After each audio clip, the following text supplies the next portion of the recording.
Meus queridos amigos, muito boa noite. Quem está sentado podia falar um pouco mais alto, né? Muito boa noite. Muito bem. Jesus nos abençoe, nos dê a sua paz, nos dê a sua cura, nos dê tudo aquilo que nós viemos buscar nessa noite. Ao pessoal que está sentado no chão e os que estão de pé, eu gostaria de contar uma história para eles.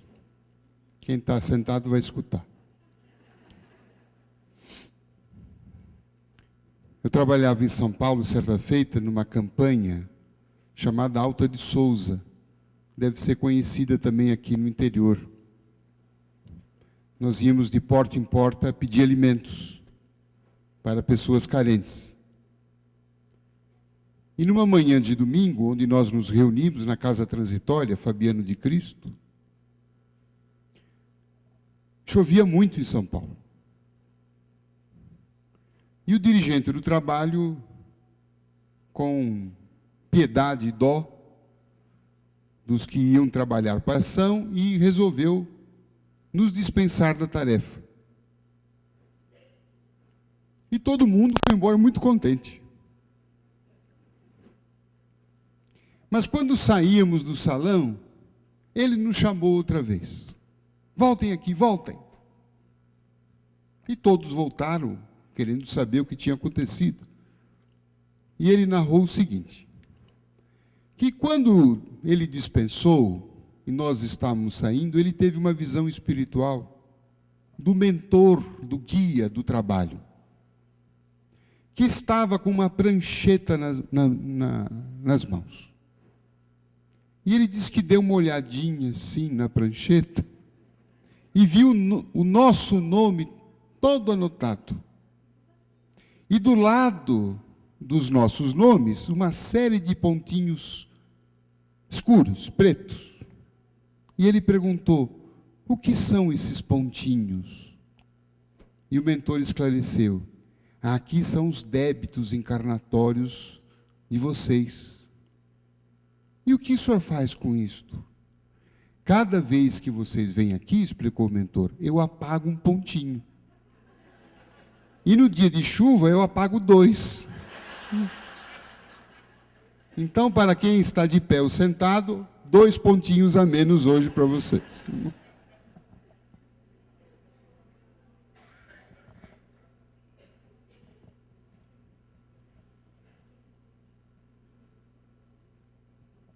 Nós vamos falar, nos sugere a programação do evento, falarmos do médico Jesus, médico de almas. E eu gostaria de ampliar, talvez, esse conceito. Médico de almas e médico de corpos também. Porque, afinal de contas, todos nós estamos o quê? Encarnados. Todos aqui temos corpos, não temos?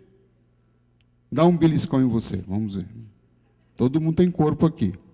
Mesmo os desencarnados também têm corpo espiritual. E isto era uma prática de Jesus. Lá no Evangelho de Mateus, e nós vamos fazer algumas reflexões que estão exatamente no nosso livro aqui, O Médico Jesus. Eu fiz uma citação de uma passagem do Evangelho, Mateus narrando o que Jesus fazia. Ele diz o seguinte, e percorria Jesus todas as cidades e aldeias, ensinando na sinagoga deles, pregando o Evangelho e curando todas as enfermidades e moléstias entre o povo. Curando todas as enfermidades e moléstias. Todas. Não é algumas. Todas. Então a prática de Jesus, ela se divide em duas vertentes que se completam. E se nós queremos a cura, Nós precisamos entender isto.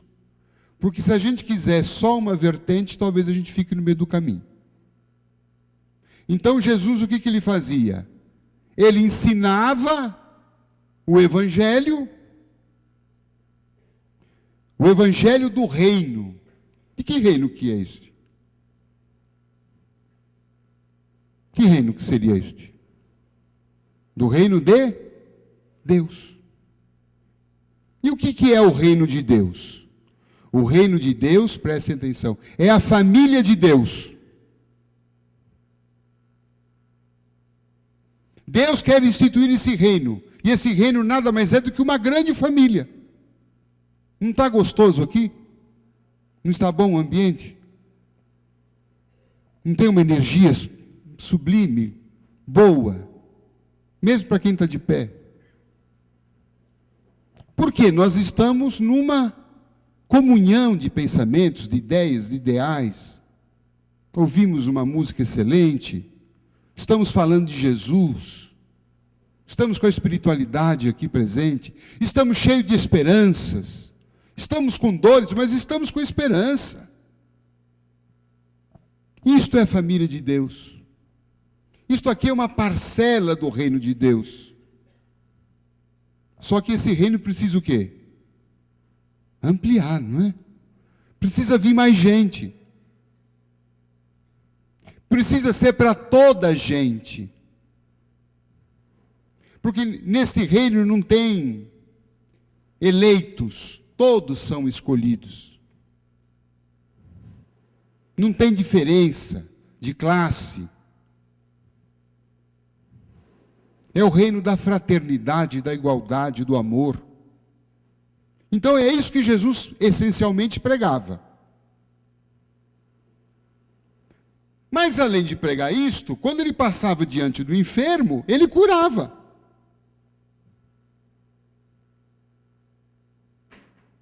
Então a prática de Jesus era esta. Ele falava ao nosso coração, falava ao nosso intelecto, mas ele agia. Ele agia. Então, este reino de inclusão e a prática dele de cura.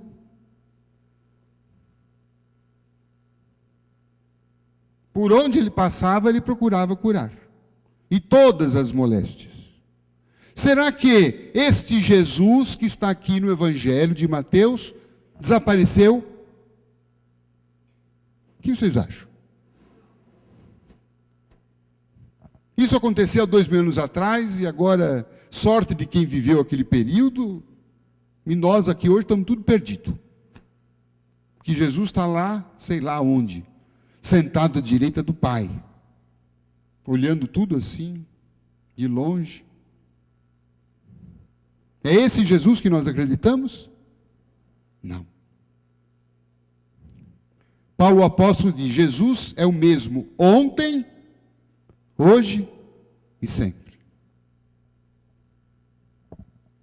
Isto é fundamental para nós. Jesus é o mesmo ontem, hoje e sempre. Então, o que ele fazia ontem aqui, ele está fazendo hoje. Eu não tenho dúvida que, de alguma maneira, ele está aqui. Alguém tem essa dúvida? Vai, fala a verdade, vai. A gente desconfia. Será? Aqui em Franca.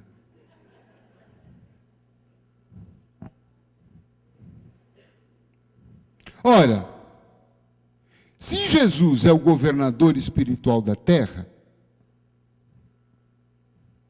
tudo bem essa informação? Está lá no livro dos Espíritos. Jesus, o espírito mais evoluído que pisou esse chão. É o espírito que já estava aqui quando a terra estava se formando. Foi destacado por Deus para presidir a formação do planeta.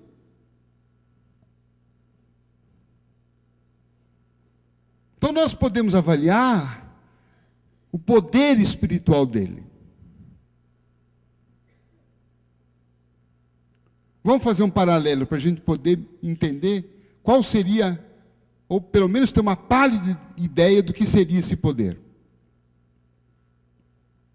Vamos tomar Chico Xavier, que para nós já é um paralelo interessante. Contam os amigos de Chico Xavier que, certa feita, a NASA quis fazer algumas experiências com o Chico sobre os poderes paranormais, psíquicos, mediúnicos dele. E foram medir a expansão áurica do Chico, a aura dele. Quanto que ela ia? Qual era a extensão? Quanto vocês acham que é a nossa extensão? Pessoas assim.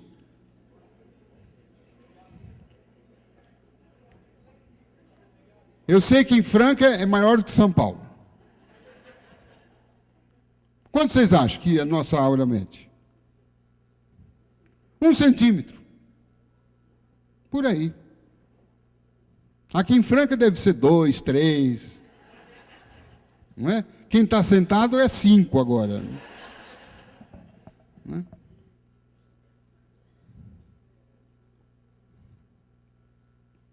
E a de Chico Xavier, segundo as pesquisas da NASA? 20 o quê? Metros. Passava de centímetros. Chegava em torno de 30 metros. Por isso que Chico Xavier estava autografando. Ainda hoje um companheiro, eu não sei se ele está aqui, companheiro que estive com ele de manhã, que foi me buscar no aeroporto. Ele falava, você estava do lado do Chico, você pensava, só pensava o Chico, ele já sabia o que a gente pensou.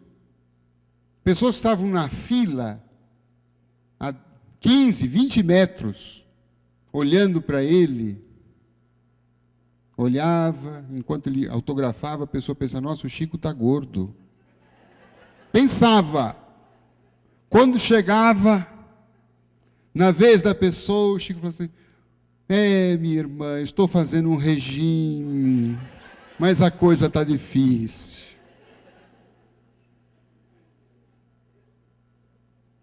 Né? Nossa, que cabeleira horrível do Chico. Chegava lá, minha filha, estou procurando uma peruca nova, mas não consigo. Por quê? Porque a aura dele expandia e captava o que todo mundo pensava. Aqueles que estavam naquela faixa. Não era algum espírito que soprava para ele. Chico, aquela pessoa na fila estava pensando isso de você. Não, ele captava aquilo. Agora vamos voltar para Jesus. Qual é a dimensão dele?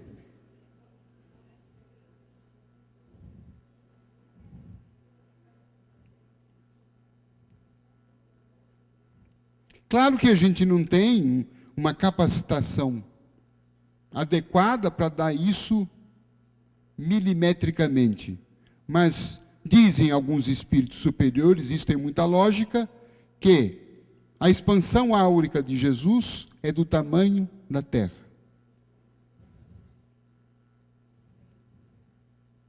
É do tamanho da Terra. De modo que não há nada, nem ninguém, em nenhum espaço da Terra que não esteja sob o olhar e o sentir dele.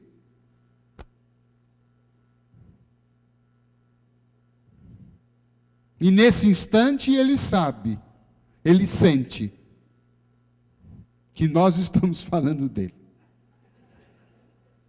que nós estamos pensando nele, que muitos aqui estão implorando alguma coisa muito importante para ele. Não vieram aqui me ver. Vieram ver o médico Jesus. E ele sabe. E diz o texto, Jesus continua peregrinando andarilho. E ele está com este trabalho.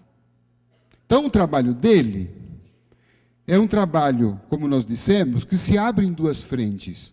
Não é um trabalho só de cura. Ele vai, cura e pronto. Não é isso que a gente vê quando Jesus curava. Nas curas dele, ele sempre procurava despertar alguma reação nas pessoas. Ele sempre procurava despertar alguma reflexão.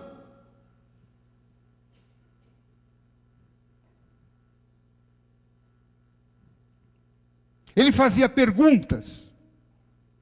Ele fazia afirmações. Não era simplesmente impõe a mão, cura e pronto. Não.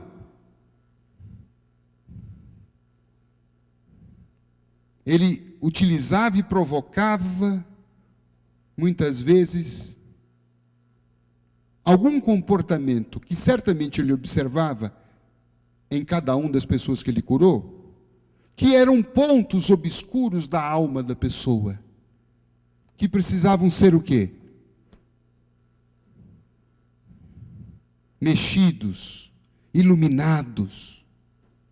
Eram sombras que precisavam de luz. Então, muitas vezes, quando Jesus curava, às vezes ele fazia uma pergunta muito intrigante. Como ele fez certa feita a um paralítico, que estava junto a um poço de águas, que eram reputadas como milagrosas. Vocês devem lembrar dessa passagem do Evangelho, de um poço, perto de Jerusalém, que quando as águas se agitavam, se acreditavam que era um anjo que ali passava, e aquele que caísse naquele tanque, naquela piscina, seria curado. Então, imagine a aglomeração de doentes em volta daquele tanque.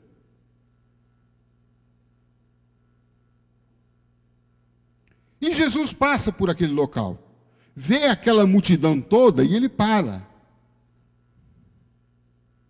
E ele vai conversar com um paralítico, que diz que estava ali há muitos anos, era o doente mais antigo ali. Ele olha para o paralítico e faz uma pergunta.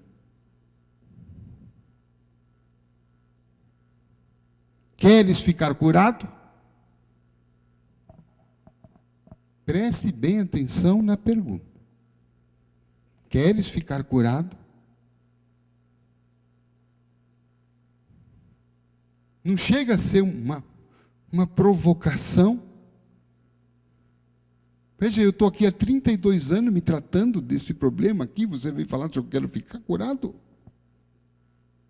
Agora, por que Jesus pergunta isto? Não foi, óbvio, uma ironia.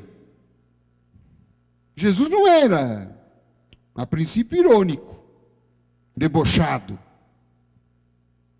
Mas se ele fez aquela pergunta, é porque ele deve ter percebido algo no interior daquela pessoa que talvez estivesse impedindo a cura dela mesmo. E isso estava no terreno da vontade. Você quer a cura? Mas, De Luca, peraí, qual o doente que não quer a cura? Objetivamente, conscientemente, todos querem a cura. Mas quem diz que nós somos só a parte consciente? E as coisas que estão mais lá profundo? E a nossa inconsciência? Que muitas vezes está tendo, indiretamente, algum tipo de benefício com aquela situação.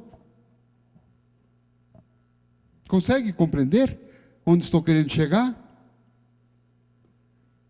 Quantas vezes a doença é um mecanismo inconsciente que nós desenvolvemos, mostrando a nossa fragilidade, mostrando um conflito que nós não estamos conseguindo resolver.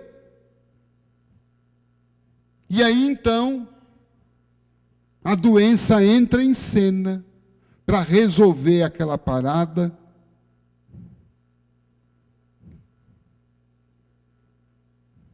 Ou nos tirar daquela situação de estresse, daquela situação perturbadora, conflituosa.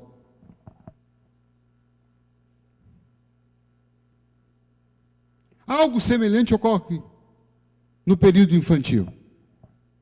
Vocês vão lembrar, amanhã é dia das crianças, não é? Então vamos voltar no tempo. Vamos todo mundo voltar à nossa infância. Como é que o que acontecia quando de repente tinha alguma coisa na escola que a gente não queria ir? Ou porque tinha uma prova difícil, ou porque a gente estava com medo da professora, ou a gente estava com algum problema com algum colega, ou era dia que a gente ia ter que ir na diretoria, ou seja, ia ter algum problema e que a gente não estava conseguindo o quê? Enfrentar aquilo. O que acontecia? Dor de cabeça. Você ficava com dor de cabeça. Vamos ver. Sueli ficava com febre. É isso, Sueli? Dor de barriga. Tudo bem. O que mais? Vomitava. Isso aí. Dor na perna. Diarreia. Febre. Não vou confundir isso aqui com ebola, não, hein? Percebe? E aí, então, aí os pais ficam meio preocupados, e está ruim, está mal, está com febre. E aí, de repente, a mãe fala, não, então você não vai na escola hoje. E a gente por dentro...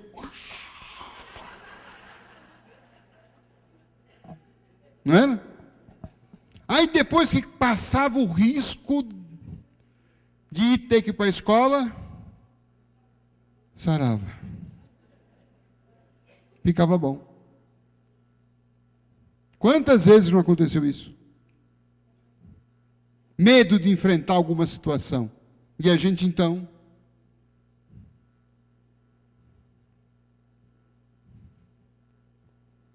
E isso é um mecanismo muito sério que pode ir até consequências muito grandes.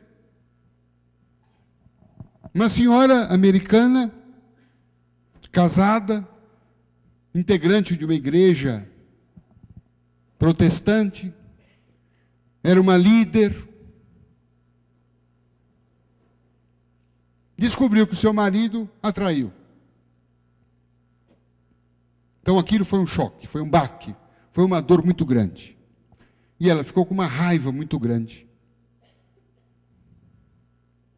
E o primeiro impulso qual foi? Vou me separar.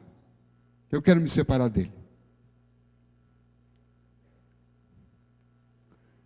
E quando ela pensava em separar, ela lembrava dos compromissos que ela tinha na igreja. Não, Deus não quer isto. Eu não posso fazer isto. Eu tenho que perdoar. Eu tenho que levar meu casamento adiante. Aí, quando ela tentava levar o casamento adiante, ela olhava para o marido. Eu não aguento esse homem, vou me separar. Aí ela vai na igreja. Eu tenho que perdoar. Então vou para casa. Quando chegava em casa, viu o marido, você é um demônio, pelo amor de Deus. E ela ficou nesse conflito. E ela não conseguia resolver o conflito. Isso foi se tornando tão grave, que ela teve um AVC fatal. Desencarnou, foi embora. Como disse, saiu. Lembra do desenho Leão da Montanha? Quem assistia esse desenho? Vamos ver aqui. Ninguém? Tem mais gente, hein? Não lembra desse desenho do Leão da Montanha? Ai, gente, não vamos deixar passar essa vergonha sozinho aqui. Ele falava, saída pela... Ah, tem mais gente. Mais gente. Foi o que ela fez. Foi o que ela fez. Eu conheci um vigia, esse vigia de rua. Há muitos anos ele estava naquele mesmo local. E um dia ele falou assim para mim, perguntava às vezes como é que o senhor está, como é que está a família. Ele falou assim, meu filho, eu tenho um filho de 35 anos que não arruma emprego. Está sempre com problema, não consegue parar emprego nenhum, está desempregado, isso me dá um desgosto. A última vez que ele reclamou, ele falou assim, eu já estou com 70 e poucos anos, acho que está na hora de eu passar isso aqui para ele, né? Eu falei, não, o seu filho tem que arrumar o emprego dele. Ele falou, não, está na hora de eu passar isso aqui para ele. Na outra semana, quando eu voltei, soube que ele tinha tido um infarto fulminante, morreu.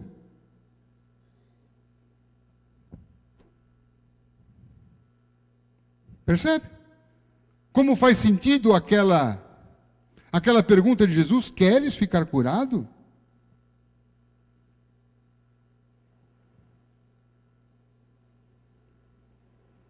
Uma mulher nos Estados Unidos com um problema com câncer de mama. E ela fez o tratamento, foi curada. 2 anos depois, o câncer reapareceu.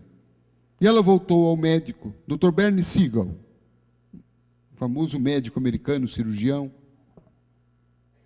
E o médico perguntou a ela, como foi a sua vida durante o câncer?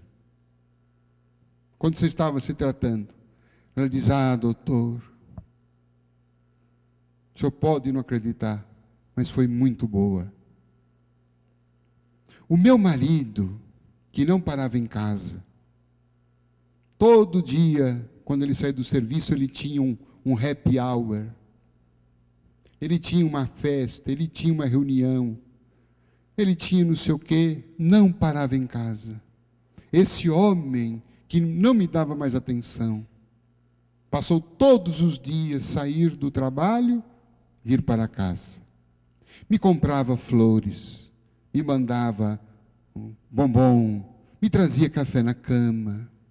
Os filhos casados que eu tinha, que já estavam meio distantes, passaram a me visitar com mais frequência, passaram a me escrever. A comunidade da igreja que eu participo, os membros vinham na minha casa toda semana. Oravam comigo, eram meus amigos, vinham tomar chá.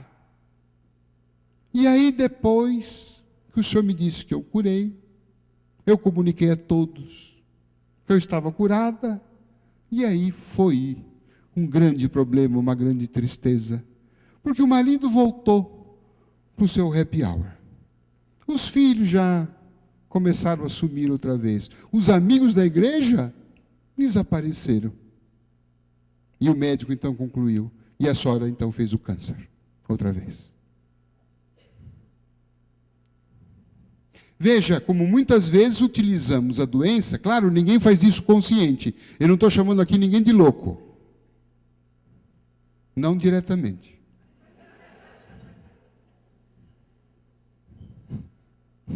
Gente, nós não somos normal. Eu sinto muito em dizer. Aliás, o Caetano Veloso já falava, de perto, ninguém é normal. Não é? Por isso vocês ficam bem longinho de mim.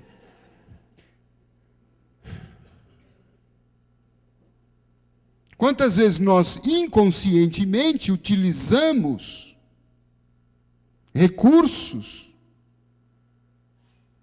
para capitalizar, às vezes, a atenção do outro.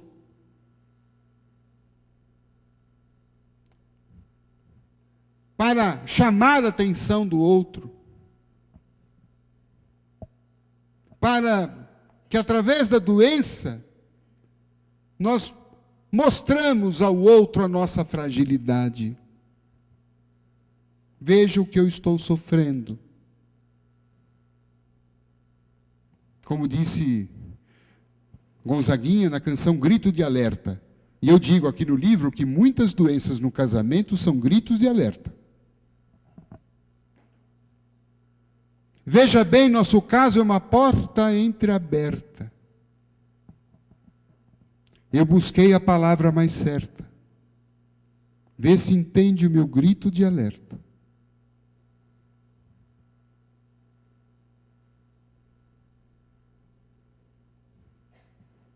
Há um lado carente dizendo que sim. É o meu lado carente. E essa vida da gente dizendo que não. Então, muitas vezes, a doença da mulher ou do marido, isso também dá em pai e filho, filha, é um grito de alerta de um deles. E os dois têm que ir para o médico. Tem que tratar os dois, a família toda. Porque vai querer tratar essa pessoa que está com a doença, mostrando esse grito de alerta, e de alguma forma esse grito está funcionando, vai querer curar essa pessoa? Imagine, não vai curar nunca. Pode dar todos os passes, pode fazer descarrego, você pode tratar com o melhor médico do mundo, não vai curar, porque a pessoa não quer. Porque se eu for curar, se eu chegar em casa e dizer que eu estou curada, quem é que vai cuidar de mim? Não é? Olha a pergunta danada de Jesus. Queres ficar curado? Às vezes não é que a gente quer chamar atenção. Às vezes é que a gente está com o espírito muito fraco, frágil. A gente está com manha. A gente não quer enfrentar o negócio, não. E fica manhoso, doente. Porque todo mundo tem uma certa complacência com o doente, né? Tem dó. E algumas pessoas que não estão querendo enfrentar os desafios da vida, viver, lutar, viver é enfrentar dificuldades, é enfrentar não. Tem gente que não aceita não. Toma um não, ela fica arrasada. Entra em depressão. Depressão é doença do não. Gente que não aceita não. E Guilherme Arantes cantou na música Brincar de Viver que a felicidade estaria na arte de sorrir cada vez que o mundo diz não. Mas a gente, cada vez que o mundo diz não para nós, ou para algumas pessoas, a gente se fragiliza muito. A gente se acaba. Se alguém diz não para nós no amor, como é que a gente fica? Arrasado. Vai para casa, fala para lá em casa, ó, se alguém ligar para mim, diga que eu morri. Se tranca no quarto, vai ouvir que tipo de música? Vai ouvir música de fossa. Eu não sei se os mais jovens entenderam essa palavra, fossa. É que na época de algumas pessoas aqui, fossa queria dizer uma coisa meio depressiva, né? Hã? Nojento, né? Então, música de fossa. Você vai ouvir o quê? Maísa. Meu mundo caiu. Não é?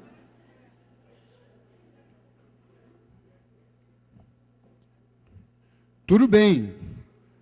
É normal que a gente possa ficar triste algum período, alguns dias, algumas semanas, mas a coisa vai o quê?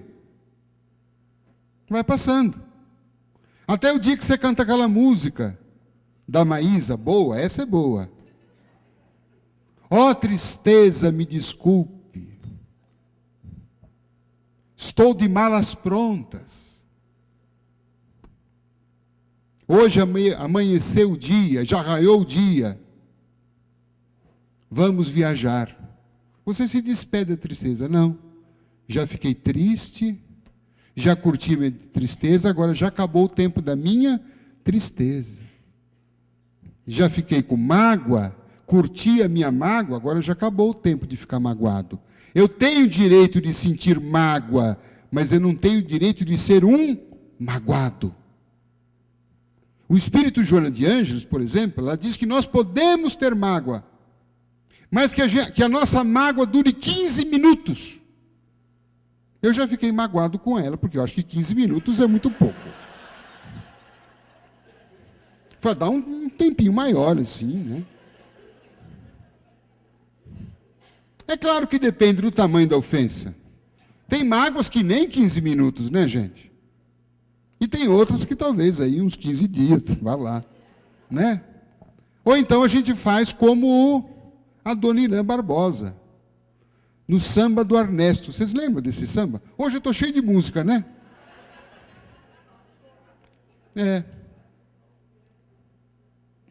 Muitos espíritos de músico aqui hoje.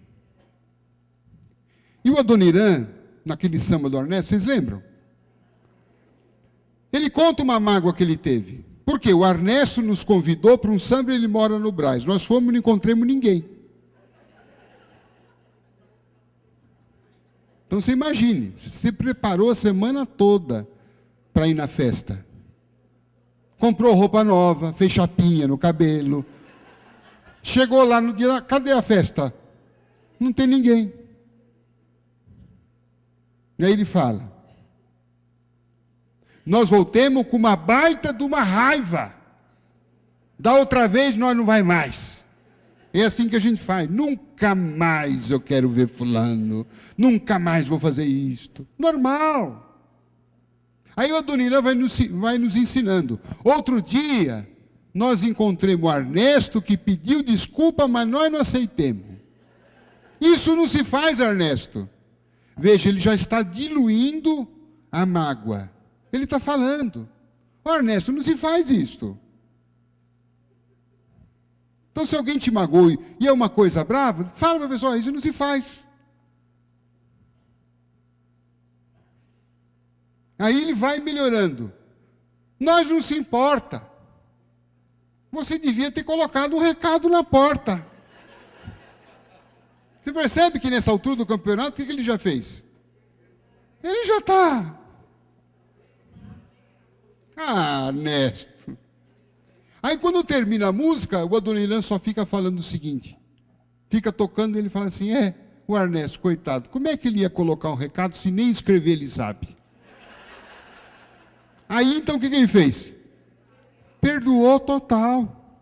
Acabou. Mas nós não. Ficamos magoados para o resto da vida. Desencarnamos magoado. Nas sessões de desobsessão a gente tem visto isso, não é? Aquele chamado espírito obsessor, que é ele? Alguém que está magoado conosco há quanto tempo? 200 anos, 300 anos, 400 anos. Nossa, como ele está infeliz. E aí está a melhor técnica desobsessiva. Você falar para esse irmão, né? Olha, espera aí. Você está infeliz. Você está perdendo 300, 400 anos da sua vida. E nós aqui encarnados, quanto tempo estamos perdendo por conta de coisas que já aconteceram e que não voltam mais? Se você bater o carro, dá para desbater o carro? Não dá. Dá para o quê? Mandar arrumar. Só. E pronto, acabou. Mas vamos em frente. A vida é um fluxo. Seguir em frente. Mas tem pessoas que têm medo. A pessoa sofre de EC. EC não der certo. E se eu me danar? E se ele não gostar de mim? Então tem pessoas que me perguntam, De Luca, aí eu conheci um rapaz, ele é tão bonito, eu estou interessado em namorar com ele. Namorar também, tudo bem? Essa palavra? Os mais novos ainda sabem o que é. Porque antigamente era assim, né? Como é que começava? Flertar, minha filha, de que época que é isto? Flertar. Ela é mais antiga do que eu pensava. Era primeiro o quê? Nossa, você também está do tempo dela, hein? Paquerar, flertar, né? Namorar. Depois vinha o quê? Noivar. Que palavra jurássica. Noivar. Tem algum noivo aqui ou não? Tem algum noivo? Aonde? Você é noiva? Você poderia levantar? Porque faz tempo que eu não vejo uma. Não, se você não quiser, eu entendo. Mas a gente tem uma noiva. Tem mais algum aqui ou não? Espécie em extinção, uma noiva ali. Eu não sei se até o final da palestra ela vai continuar ainda noiva. Mas então vinha flertar, paquerar, namorar, depois vinha noivar, depois vinha casar, depois vinha relação sexual. Não era assim? Hoje como é que começa? Relação sexual, quem sabe os outros passos. Né? Mas então, a pessoa então chega lá e fala, eu estou querendo namorar com uma pessoa, o que você acha? O que o mundo espiritual diz? Será que vai dar certo? Eu falo, não sei. Como é que nós vamos saber? Como é que os espíritos vão saber? Porque isso vai depender do quê? De uma série de fatores. Como é que você vai se comportar? Se você vai ser uma pessoa, né, que ele vai se interessar efetivamente, se você também vai se interessar por ele, como é que você vai agir? Você vai agir legal, você não vai agir? Né? Você vai ser interessante, você não vai ser interessante? Você vai ser uma pessoa agradável, vai ser uma chata? Tudo isto. Então como é que nós vamos ter ciência disto? Mas a pessoa então se fragiliza. Eu não quero, eu tenho medo. Eu não sei se vai dar certo, eu não sei se vai dar certo. Aí eu tenho medo, eu não quero me movimentar, eu não quero sofrer, eu não quero arriscar. Eu tenho medo, a pessoa vai se fechando, vai se fechando, vai se fechando. Ela se fecha tanto que ela vai ficando o quê? Paralítica. Ela não age. E vai criando doença. Doença. E ela tem umas doenças misteriosas. Problema de nervo. O que você tem? Sistema nervoso abalado. Já perceberam? Tem sempre um na família que ele tem problema de nervo. Ninguém sabe direito o que é isto. Pode perguntar para algum médico, ele não vai conseguir explicar. Problema de nervo. Mas já perceberam como essa pessoa, ela consegue se safar de uma série de situações? Ela tem 5 irmãos. Os irmãos se reúnem porque eles têm uma despesa lá, eles têm uma casa na praia, têm uma casa no campo, têm um sítio. Eles precisam fazer uma reforma lá, então precisa rachar. Aí eles se reúnem e falam, você então, vamos dividir em... divide em 5 mesmo, deixa ele para lá, tem problema de nervo.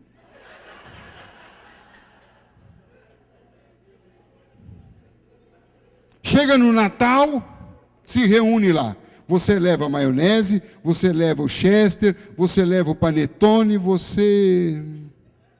Parece lá, vai. E o sujeito vai com problema de nervo, mas come, que não tem uma fome, que é uma loucura. Então ele está sempre se safando das coisas, ele tem problema. Ele tem problema. Um amigo meu, médico, recém-formado, com aquela empolgação, ele encontrou lá no centro da cidade de São Paulo, um homem que vivia pedindo esmola com uma ferida sangrando na perna. E ele falou assim, eu vou curar esse homem. Foi lá, ó, o senhor vai no meu consultório, deu o cartão. Não apareceu. Na outra semana ele voltou lá, o senhor não foi? Não deu, eu estava sem dinheiro. Está aqui, estou pagando a passagem para o senhor.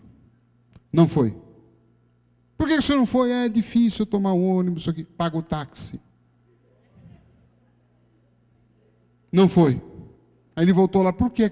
O senhor não quer ser curado? Olha a pergunta que o médico fez, a mesma de Jesus. Aí ele fez para o meu amigo: doutor, abaixa aqui. Se eu for curado disso aqui, eu vou ter que trabalhar. Então deixa eu aqui com a minha ferida. A pergunta de Jesus: queres ficar curado? Muito interessante.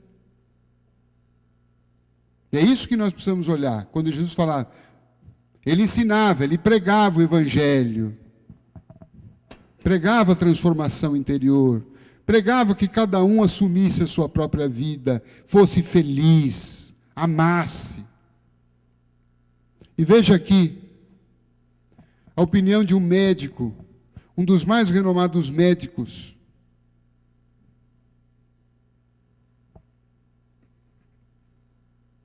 Dr. Deepak Chopra, é um médico indiano radicado nos Estados Unidos, um dos grandes especialistas hoje na nova era.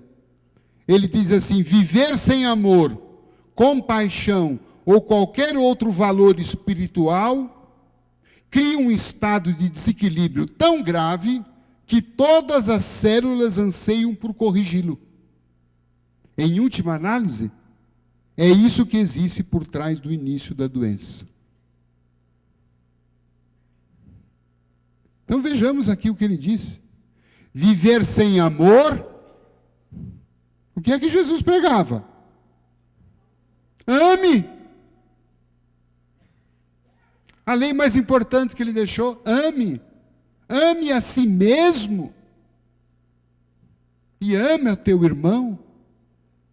Será que a gente se ama mesmo? Hein? Será que a gente se ama?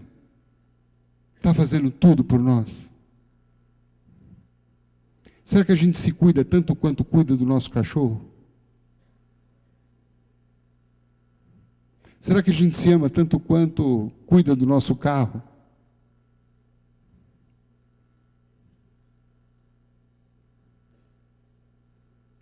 Será que a gente se aceita? Gosta de si mesmo? Admite até as suas imperfeições? Faz parte do processo? Ou a gente fica se culpando, se martirizando, se achando horrível, se achando feia, com defeito, gorda, burra, inconsequente, mal amada, macumbada?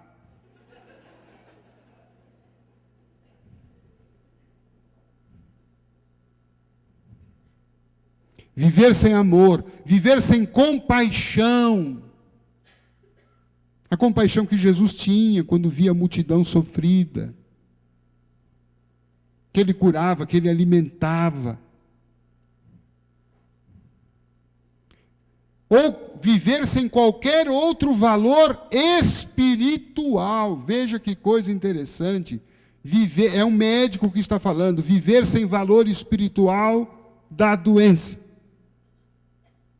E o que é o valor espiritual? O valor do espírito. Eu sou um espírito. E eu só vou poder levar daqui aquilo que é espírito.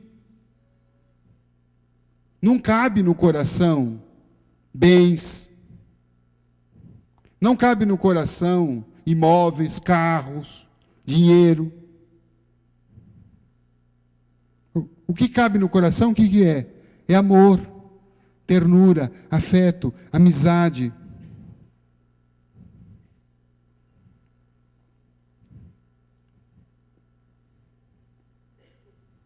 Tem pessoas que, às vezes, fazem contato comigo, me pedem para visitar alguns pacientes terminais. Eu tenho feito muito esse trabalho. Claro, gratuito. Mas eu aprendo tanto.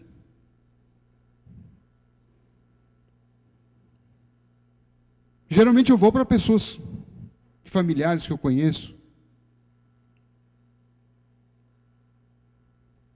E conversando com muitos desses pacientes, nunca ninguém reclamou para mim: olha, eu devia ter investido mais na bolsa. Devia ter comprado mais aquele sítiozinho lá. Ai, me arrependo de não ter comprado mais uma casa na praia. Nunca ouvi alguém falar isso. Mas ouvi muita gente dizer: me arrependo de não ter ficado mais tempo com os meus filhos. Me arrependo de não ter ficado mais tempo com a minha mulher. Me arrependo de não ter levado minha mulher no domingo para almoçar fora. Pode aplaudir, mulherada.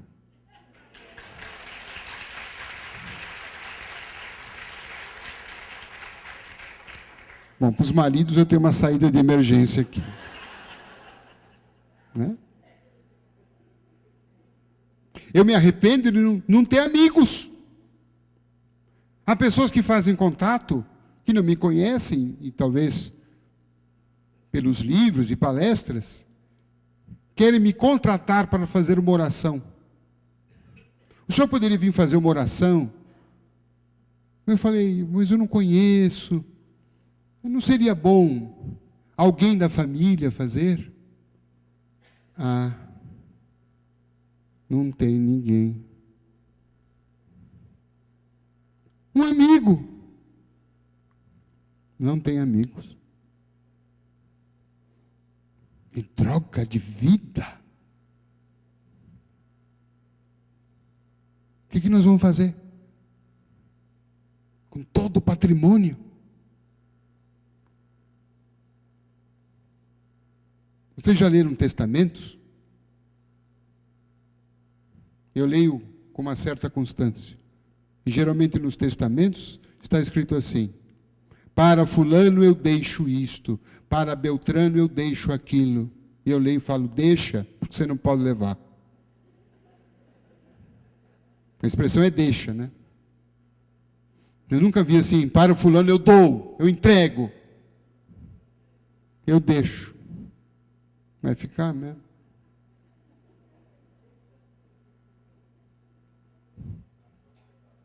Não tem gaveta.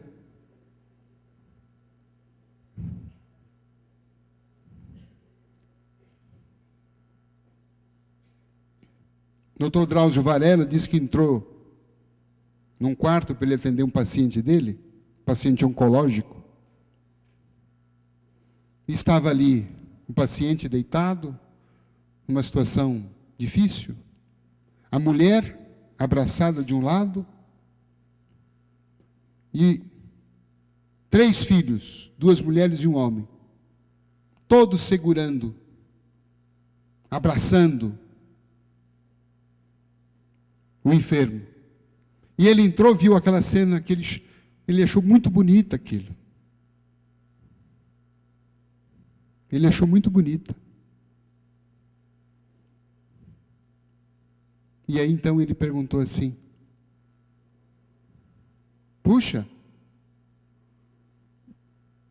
um dia eu vou querer receber esses abraços todos. E aí uma das filhas falou assim: doutor, o meu pai fez por merecer. Ele fez por merecer esses abraços. E aí então eu fico pensando, será que nós temos feito por merecer? Temos tido uma vida saudável, não só apenas saudável de ter com hábitos saudáveis, de comer bem, de comer, né, sem colesterol, de comer com menos carboidrato, com mais fibra, com não sei o quê. Não é só isto vida saudável. Vida saudável são relações saudáveis. É você olhar, beijar, abraçar. É você brigar também. Mas fazer as pazes.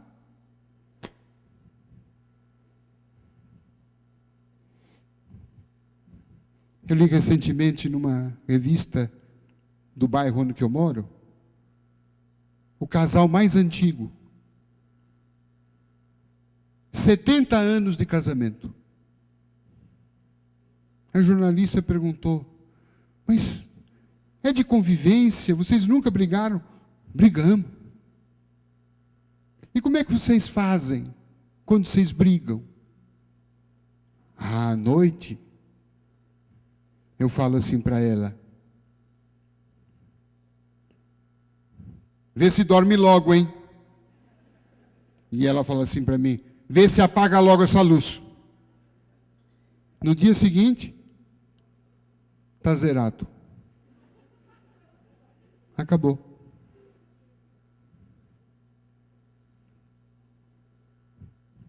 Sabe que todo mundo gosta de ter boa memória, não é? Mas para ser feliz, Dizem os psiquiatras que é preciso ter cada vez mais memória o quê? Curta. Memória emocional. De não ficar lembrando que naquele dia, de uma sexta-feira, do dia 12 de agosto de 1972, às 14 horas, você olhou para mim e disse aquele negócio. Você não esqueceu disso? Me lembro como se fosse hoje. Ai, seja esquecida, tenha amnésia. Tem que ser que nem aqueles dois idosos, já viúvos. Todas as tardes eles se encontravam para tomar chá. Mas eles eram bem esquecidos, sabe? Aí numa das tardes o velhinho falou assim para ela: "Ai, escuta, toda tarde a gente se encontra, conversa, a gente se dá tão bem. Você está viúva, eu também. Você não quer casar comigo?" Ela falou assim: caso. E foram embora. No dia seguinte, ele levantou e falou: ai, meu Deus, como é que foi a conversa que eu tive com a fulana ontem?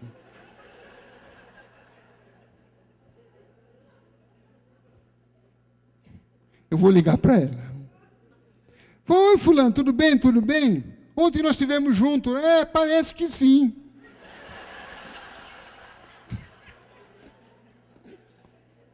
Parece que sim.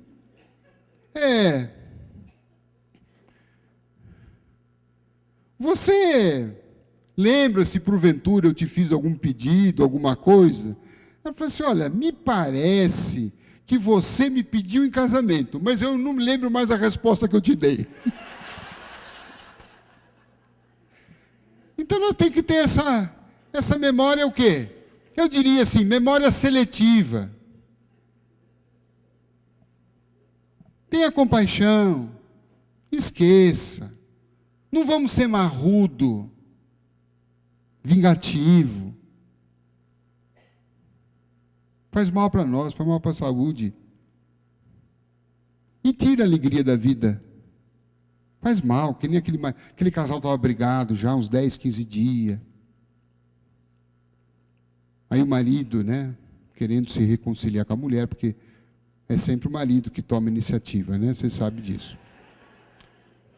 Isso aí foi só para aliviar o almoço de amanhã, tá? E aí o marido fala assim: bom, deixou um bilhete para a esposa. Benzinho, você me acorda amanhã às 8 horas?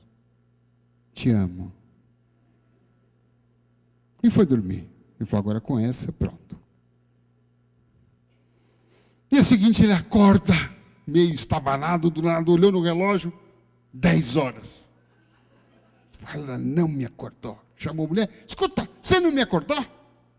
Acordei. Mas como? São 10 horas. Eu escrevi um bilhetinho também para você. Acorda, benzinho, são 8 horas, te amo.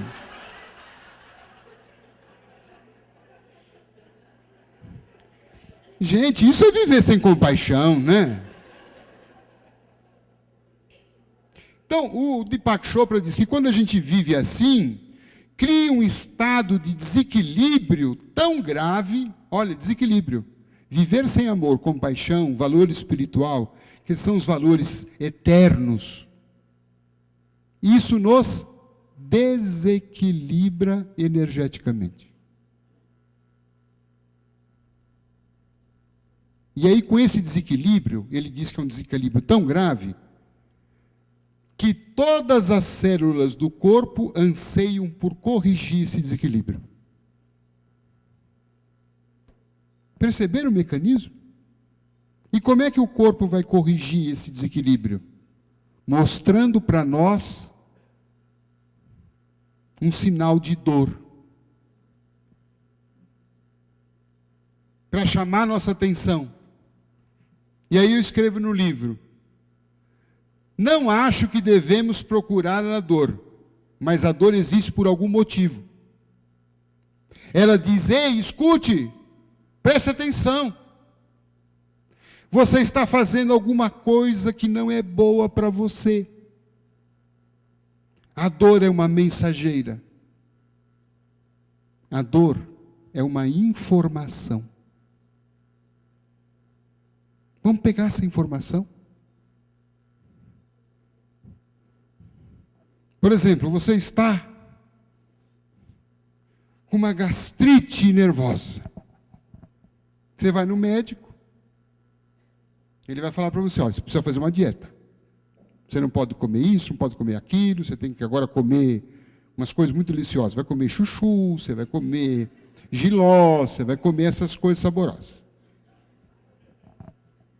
E ele, olha, além desse dieta, eu vou te dar um remedinho. Você toma esse remedinho, e depois, daqui 60 dias, você volta. Aí você começa aquela dieta, e vai, né? Aquelas coisas sem graça, e vai comendo, e vai tomando um remedinho, que eu não vou falar qual é. Mas depois de 60 dias que você tomou, fez a dieta e tomou o omeprazol, você voltou para o médico. E você melhorou. Não melhorou? Melhora ou não melhora? Melhora. Já tomaram também, né?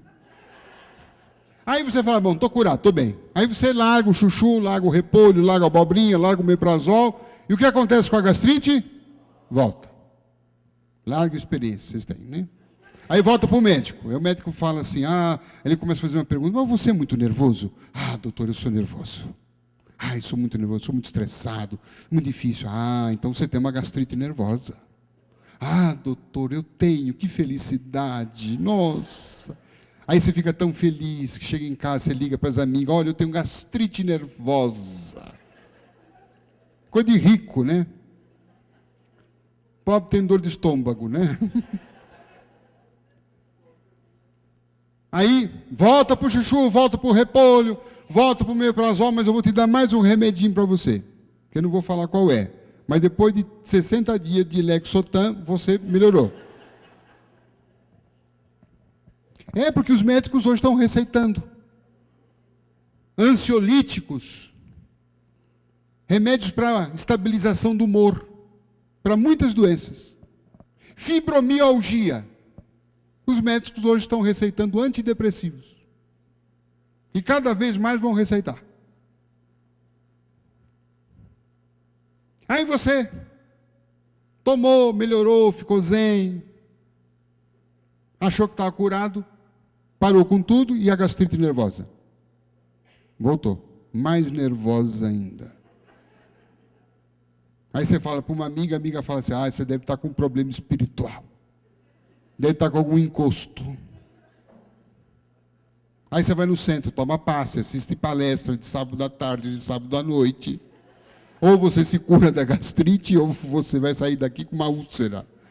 Né? Tomou passe, melhorou? Melhorou. Aí você larga o centro. E a gastrite? Volta. Bom, então como é que nós curamos essa danada? Curamos a partir da compreensão do que de fato, por exemplo, é a tal da gastrite nervosa. Que há um equívoco nessa expressão. Alguém já viu alguma gastrite nervosa? Andando que nem uma louca aqui na avenida, pulando para baixo, para cima, correndo, xingando? Alguém já viu? Quem é a nervosa? Nervosa e louca, que você assumiu agora, né? Mas se curou. Quer dizer, quem é nervosa? É a gastrite? Não. É a dona da gastrite. Então precisa tratar a nervosa. Tome o omeprazol, come chuchu, mas leia o Evangelho.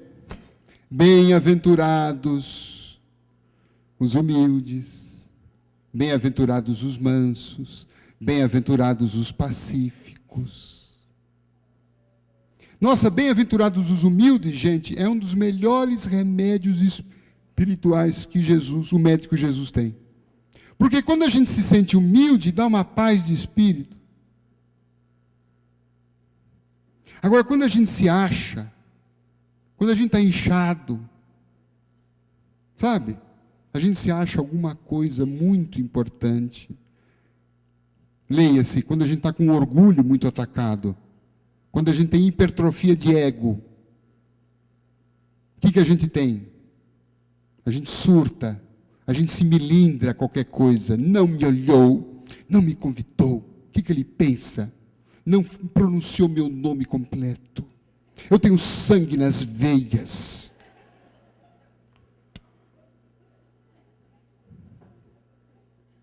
Que eu queria sentar na primeira fileira, me deixou na segunda. Porque não me convidou para a festa, porque não... Aí começa o orgulho, o quê? O orgulho fica louco. Você foi ferido. Não estão te dando a importância que você julga que você tem. E aí começa a descontrolar pressão. Você toma uma fechada no trânsito, você fica louco. Quem que ele pensa que ele é? Eu já tomei uma fechada no trânsito. Uma vez me aconteceu uma coisa muito interessante.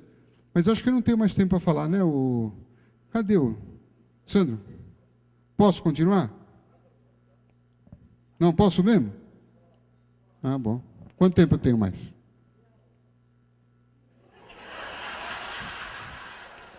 Não vamos contrariar. Então, eu estava numa avenida em São Paulo, aquele congestionamento monstro, eu ali parado, já nervoso, estressado, irritado, e tinha um acostamento. E eis que aquele motorista iluminado, sábio, resolve vir pelo acostamento. E ele passa.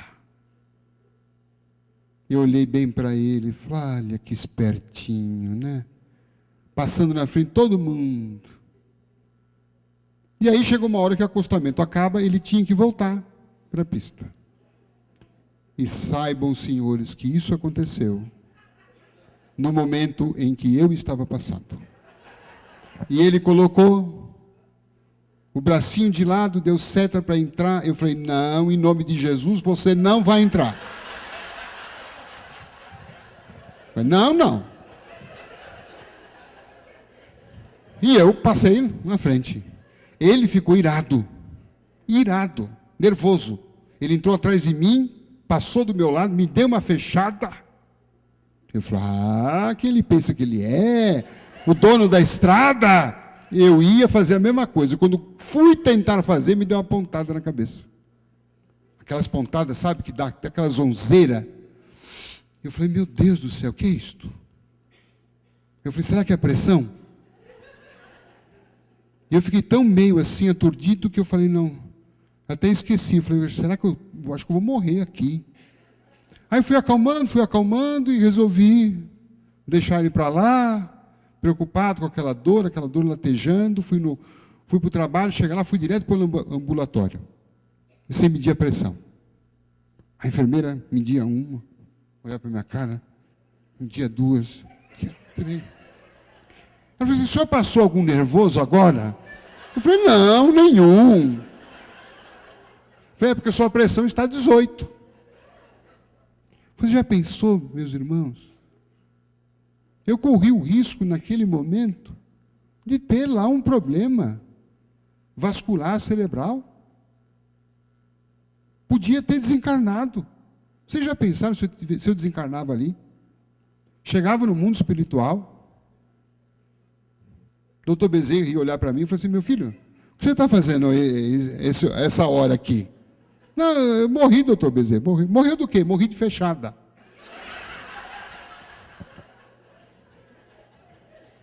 Que vergonha, gente. Que vergonha, não é? Então agora eu procuro, né? Fecho a janela, ponho música, ponho CD, né? Ligo lá na Rádio Boa Nova, fico escutando, ponho música de passarinho, né? Ponho de golfinho, para ver se... né? Se eu fico zen, né? E sabe o que eu acho que tem dado certo? Tem dado certo. Às vezes eu até desconfio que tem alguns motoristas que eu fico olhando assim do lado, escuto umas buzinas altas tocando, né? Motoristas gesticulando. Não sei o que é. E um dia até parei no farol e uma buzina insistentemente tocando. Eu falei, não é comigo, não é comigo, não é comigo, não é comigo, mas era comigo. Eu olhei do lado, tinha um motorista com a mão para fora, os punhos cerrados, eu abri um pouquinho, desci um pouquinho o vidro, mas ele falava cada coisa que eu fechei logo o vidro, porque eu falei, não é possível. Ai, e ele nervoso, eu desci, ele me xingava. Eu devia ter feito alguma barbeiragem no trânsito, provavelmente. E aí, uma hora, ele ameaçou, ele abriu a porta, ia sair do carro. Quando eu vi que ele ia sair, aquele homem, 2 metros de altura, eu falei, eu vou desencarnar. Ele olhou assim para mim, botou a cara no vidro, com aquele olhar esbugalhado, cara vermelha. Eu olhei para ele e falei assim, eu te amo. Ele tomou um choque. Ficou olhando assim para mim e falou assim, você não tem jeito mesmo. Foi para dentro do carro e foi embora. Olha, eu te amo salva, viu, gente? Eu te amo salva.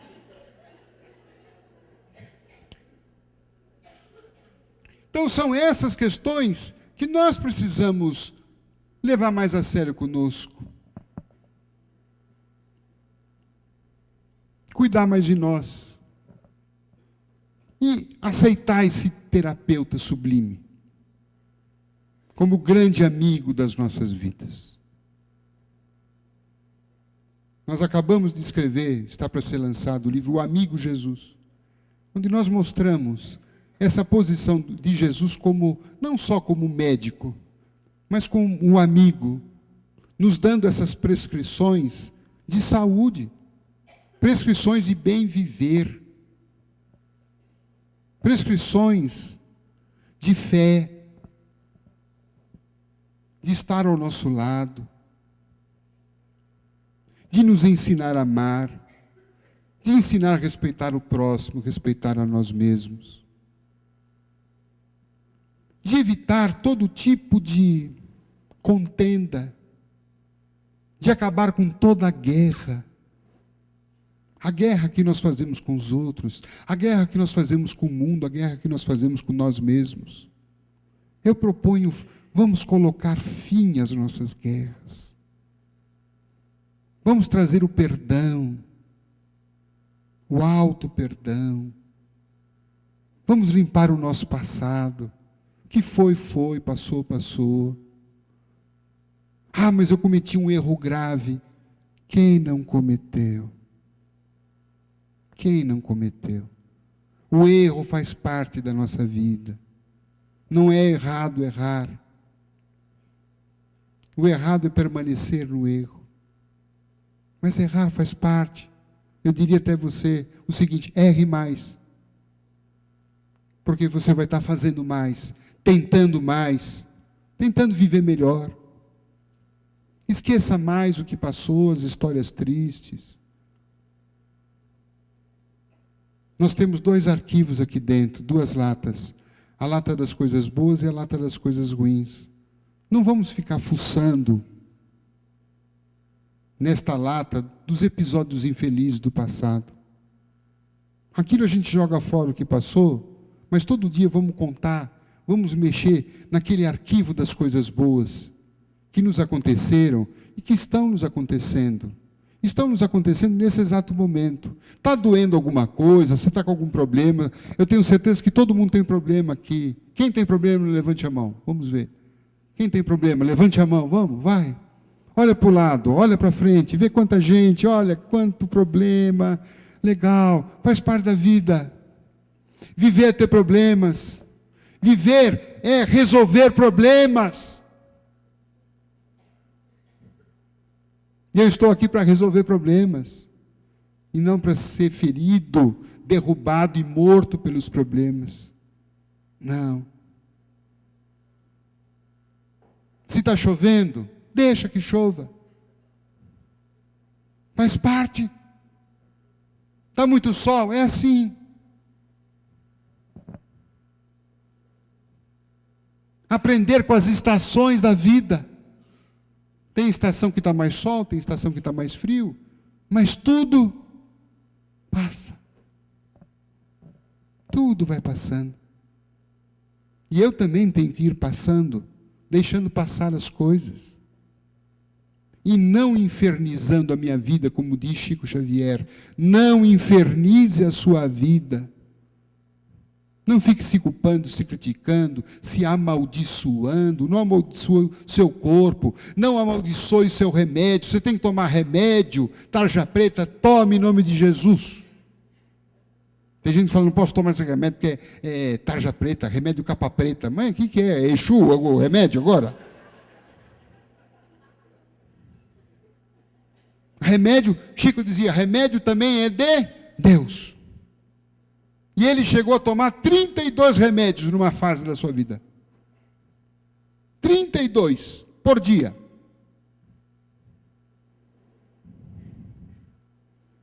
Aí eu não quero tomar remédio. Mas a gente precisa. Remédio de Deus. Claro, não vai ficar viciado. Podendo tomar, você não toma.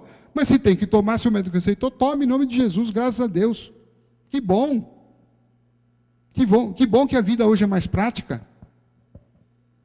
Que bom que eu sou mais simples nas coisas. Que bom que eu não fique revoltado com o mundo, porque o mundo não é mais isso, que o mundo ele não sei o quê. Pare, Deus não colocou a gente aqui para ficar julgando o mundo. Nós não somos críticos da obra dele. Nós somos aqui cooperadores dessa obra. E a melhor cooperação que eu posso ter, o que é? Qual o melhor presente que eu posso dar para esse mundo? É a minha felicidade. Porque se eu estou feliz, eu estou dando isso, e cada pessoa que cruza o meu caminho, eu vou contagiando. Eu estou aqui tentando contagiar vocês dessa felicidade, vocês também estão contagiando com a minha, e todo mundo aqui vai sair super bem. Eu tenho certeza disso. Porque a gente está se positivando. A gente está acreditando no amor a gente, na minha oportunidade, no meu direito de ser feliz, naquilo que o nosso amigo cantou lá. Deus nos quer ver sorrindo, Jesus nos quer ver sorrindo, mas quer nos ensinar a ter alegria em saber sorrir. E saber sorrir é saber ver graça nas coisas. Achar graça da vida. A vida não é engraçada? Não é? Você não acha? A menina dormindo aqui, ela deve estar falando assim, esse cara está louco hoje, surtou, deixa eu dormir. Pronto, acabou. Dar risada de si mesmo.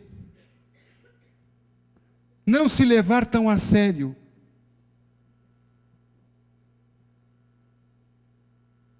Não se leve tão a sério. Não leve a vida tão a sério. Eu vou falar um ditado que não é muito espírita, mas vocês vão me dar o desconto. Olha, não leve a vida tão a sério. Ninguém vai escapar vivo daqui.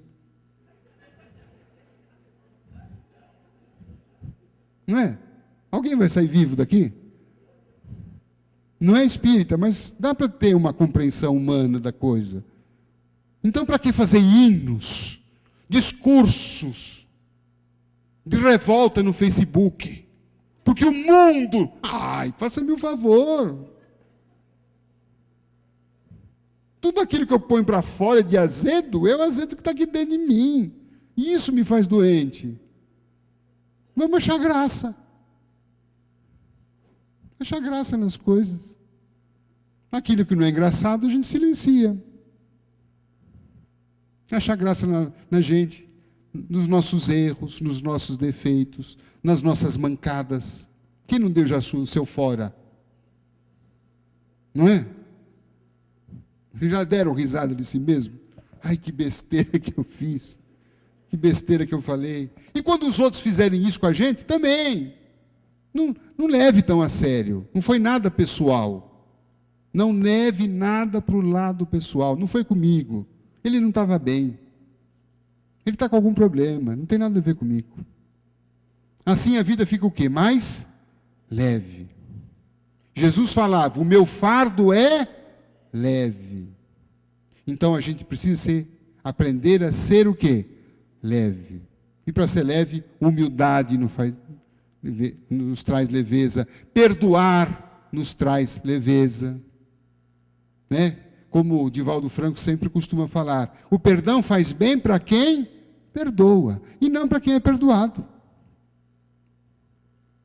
Faz bem para você não andar com aquele fardo. Perdoar não é concordar com o erro do outro, é não querer levar mais aquele fardo nas suas costas. E quem é que vive melhor? Sou eu. E hoje a medicina vai comprovando que há uma tendência muito grande de pessoas que estão com câncer, pessoas que costumam ruminar. Os herbívoros ruminam, que eles ficam com aquela comida, aquele mato, que eles comem, volta para o intestino, volta para a boca, para eles mastigar mais um pouquinho. Isso é ruminar. Quantas coisas que nós estamos ruminando? Coisas que a gente fez, coisas que fizeram conosco, mancadas, erros, fracassos, tragédias, insucessos, reprovações. E nós ruminando. Depois vem o quê? Doença. Então vamos deixar.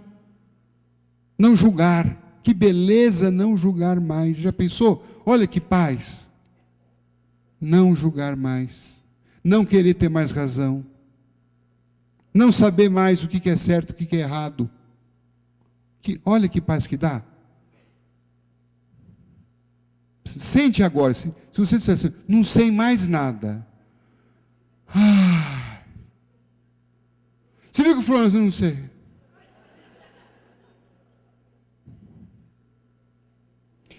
Quem está com a razão? Não quero ter mais com a razão. Que gostoso, que alívio. Não quero mais ter razão. Fala para você isto. Fala para a tua mente. Não quero ter mais razão. Isso é paz.